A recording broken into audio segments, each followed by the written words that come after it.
Hello everyone, তোমরা সকলে কেমন আছো? আশা করছি ভালো আছো আর আমিও ভীষণ ভালো আছি।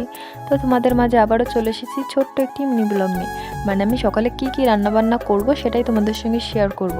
তো প্রথমে দেখতেই পেলে সমস্ত সবজিগুলো আমি নিয়ে বসে গেছি, তো পাশে মুড়িও খাচ্ছিলাম।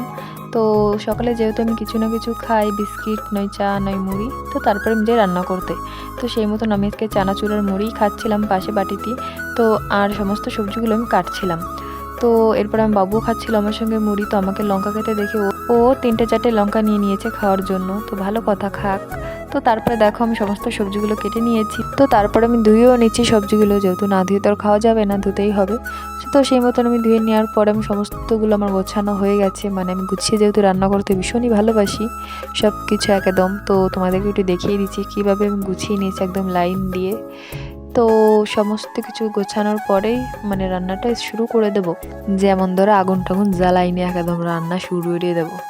তো তার আগে মাছগুলোর একটু নুন হলুদ ক্রিম টিম মাহাইয়ে ধুয়ে দিছি বাজার জন্যে, বুঝছো। তারপরে আমি আলুগুলো ভেজে নিচ্ছি সুন্দর করে একদম। আলু ভাজা খাতেই যে আমি ভালোবাসি তার কি কব বন্ধুরা।